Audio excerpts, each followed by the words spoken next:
Hi everyone. இன்றைக்கி ஒரு சூப்பரான கிரேவி ரெசிபி தான் பார்க்க போகிறோம். மஷ்ரூமை வச்சு செம சூப்பராக இருக்கும். நல்ல ரெஸ்டாரண்ட் ஹோட்டலில் எல்லாம் கிடைக்கிற மாதிரி நல்ல டேஸ்ட்டாக இருக்கும். ஆனால் எந்த க்ரீமும் ஆட் பண்ணாமல் ரொம்ப ஈஸியாகவும் நல்ல டேஸ்ட்டாகவும் செய்யலாம். வீடியோ ஃபுல்லாக பார்த்துட்டு சேனலை மறக்காமல் சப்ஸ்கிரைப் பண்ணிடுங்க. இப்போ வாங்க வீடியோக்குள்ளே போய் எப்படி செய்கிறதுன்னு பார்க்கலாம். இந்த கிரேவி செய்கிறதுக்கு ஃபஸ்ட்டு ஒரு மசாலா அரைச்சிக்கலாங்க. அதுக்கு நம்ம ஃபஸ்ட்டு ஒரு மிக்ஸி ஜார் எடுத்து அதில் ஒரு டீஸ்பூன் அளவு சோம்பு, அரை டீஸ்பூன் சீரகம், இது கூடவே ஒரு துண்டு பட்டை, 2 கிராம்பு, ஒரு சின்ன பீஸ் கல்பாசி ஆட் பண்ணிக்கலாம். அடுத்ததாக ஒரு 10 முந்திரி சேர்த்துக்கலாங்க. கூடவே ஒரு 2 டேபிள் ஸ்பூன் அளவு தேங்காய் சேர்த்துக்கோங்க. இது கூடவே ஒரு பெரிய சைஸ் தக்காளி எடுத்திருக்கேன். நீங்கள் மீடியம் சைஸ்னால் 2 தக்காளி கூட எடுத்துக்கலாம். ரொம்ப புளிப்பாக இருந்துச்சுன்னா கம்மி பண்ணிக்கோங்க. இது கூட அரை டீஸ்பூன் கசகசா, 2 டேபிள் ஸ்பூன் அளவு தயிர் சேர்த்துருக்கேங்க. தயிர் புளிப்பு இல்லாமல் இருக்கணும். அப்படி புளிப்பாக இருந்துச்சுன்னா நீங்கள் 1 டேபிள் ஸ்பூன் தயிர் மட்டும் சேர்த்துக்கலாம். இப்போ தண்ணி எதுவும் ஆட் பண்ணாமல் நல்லா ஃபைனாக அரைச்சி எடுத்துக்கோங்க. அடுத்ததாக ஒரு பேக்கெட் அளவு மஷ்ரூம் எடுத்து அதை நல்லா கழுவிட்டு நம்ம கட் பண்ணி எடுத்துக்கலாம். இதை ஒரு 2-3 தடவை நல்லா கழுவி எடுத்துக்கோங்க. கொஞ்சம் பெரிய பீஸாகவே கட் பண்ணி எடுத்துக்கலாங்க. மஷ்ரூம் ஒரு பேக்கெட் தான் சேர்த்தணும்னு இல்லை. உங்களுக்கு ரொம்ப விருப்பம்னா நீங்கள் அதிகமாக கூட சேர்த்துக்கலாம், இல்லை கம்மியும் பண்ணிக்கலாம். ஸோ இப்போ கட் பண்ண மஷ்ரூம் இருக்கட்டும். ஸ்டவ் ஆன் பண்ணி ஒரு கடாய் வச்சுக்கலாங்க.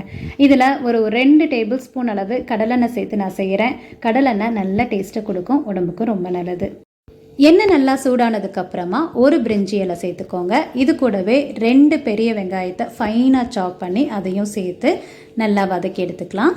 இது நல்லா வதங்கினதுக்கப்புறமா 1 டேபிள் ஸ்பூன் அளவு இஞ்சி பூண்டு விழுது சேர்த்துக்கோங்க. இப்போது ஃப்ளேமை கொஞ்சம் கம்மியாக வச்சுக்கோங்க. இதோட பச்சை வாசனை போகிற வரைக்கும் நல்லா வதக்கி எடுத்துட்டு நம்ம அரைச்சி வச்சுருக்கோம் இல்லையா, தக்காளி, தேங்காய், முந்திரி எல்லாம் சேர்த்து அதையும் சேர்த்துக்கலாம். கொஞ்சமாக மட்டும் இப்போ தண்ணி ஆட் பண்ணிக்கலாம். ஏன்னா நம்ம பச்சையாக அரைச்சி எடுத்துருக்கோம். ஸோ அதோட வாசனை போகிற வரைக்கும் நல்லா வதக்கி எடுத்துடலாம். ஃப்ளேமை இப்போவும் கம்மியாகவே வச்சுக்கோங்க. இப்போ இது நல்லா வதங்கினதுக்கப்புறமா நம்ம மசாலா பவுடர்ஸ் ஆட் பண்ணணும். இப்போ ஃப்ளேமை கம்மியாக வச்சுட்டு இதை வதக்கி எடுக்கலாம். ஏன்னா இது சீக்கிரம் அடிப்பிடிக்கும். தண்ணி இப்போ ஆட் பண்ண வேண்டாம். இப்போ இது நல்லா கொதி வந்ததுக்கப்புறமா நம்ம 1 டீஸ்பூன் அளவு கறி மசாலா பவுடர், சப்போஸ் கறி மசாலா பவுடர் இல்லைனாலும் கரம் மசாலா அரை டீஸ்பூன் மட்டும் ஆட் பண்ணுங்கள்.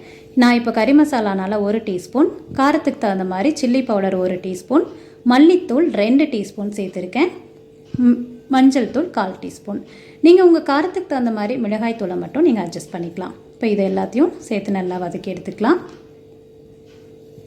இது நல்லா வதங்கினதுக்கப்புறமா லேசாக எண்ணெய் பிரிஞ்சு வர ஆரம்பிக்குங்க.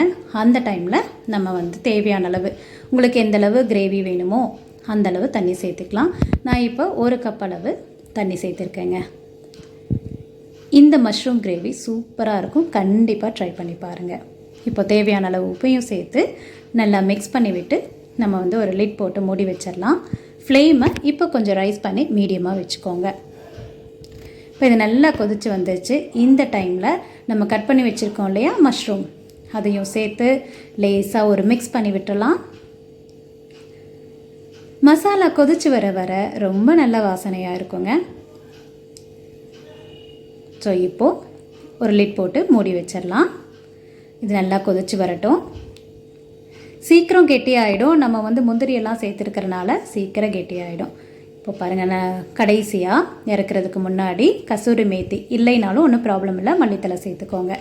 இதோட வாசனை கொதித்து வர்றப்போ நல்லாயிருக்கும். ஸோ கொஞ்சம் முன்னதாகவே சேர்த்து நல்லா திக்கானதுக்கப்புறம் இறக்கி சப்பாத்தி, ஒயிட் ரைஸ், இட்லி, தோசை எதுக்குனாலும் வச்சு சாப்பிட்லாம். சப்பாத்திக்கு செம சூப்பராக இருக்கும். கண்டிப்பாக நீங்கள் ட்ரை பண்ணி பாருங்கள். ரொம்ப சூப்பரான இந்த மஷ்ரூம் கிரேவி ரொம்ப குயிக்காகவும் செஞ்சிடலாம், ஈஸியாகவும் செஞ்சிடலாம். ஸோ ட்ரை பண்ணி பார்த்துட்டு இந்த ரெசிபி பிடிச்சிருந்துச்சின்னா மறக்காமல் லைக் பண்ணுங்கள், உங்கள் ஃப்ரெண்ட்ஸ் எல்லாத்துக்கும் ஷேர் பண்ணுங்கள், அப்படியே உங்களோட கமெண்ட்ஸையும் கொடுங்க. சப்ஸ்கிரைப் பண்ணாதவங்க ப்ளீஸ் சப்ஸ்கிரைப் பண்ணி பக்கத்தில் இருக்கிற பெல் பட்டனையும் ப்ரெஸ் பண்ணி ஆல்ங்கிற ஆப்ஷனையும் கிளிக் பண்ணி வச்சுக்கோங்க. ஸோ நான் போடுற வீடியோஸோட நோட்டிஃபிகேஷன் உங்களுக்கு கரெக்டாக வரும். நான் இன்றைக்கி சப்பாத்தியோட தான் இந்த மஷ்ரூம் கிரேவி எடுத்துக்க போகிறேன். ரொம்ப நல்லா டேஸ்ட்டாக இருக்கும். கண்டிப்பாக ட்ரை பண்ணி பாருங்கள். இந்த மாதிரி நிறைய ரெசிபீஸ் நம்ம சேனலில் இருக்குது. குழம்பு ரெசிபீஸ் எல்லாம் பார்த்திங்கன்னா ப்ளேலிஸ்ட்லேயும் இருக்கும். அதே மாதிரி மார்னிங் பார்த்திங்கன்னா லஞ்ச் பாக்ஸ் ஐடியாஸ் ஷார்ட்ஸில் போட்டுட்ருக்கேன். தேவைப்படுறவங்க பாருங்கள். பார்த்துட்டு சேனலை அப்படியே சப்ஸ்கிரைப் பண்ண மறந்துடாதீங்க. அடுத்த ஒரு வீடியோவில் பார்க்கலாம். Bye friends.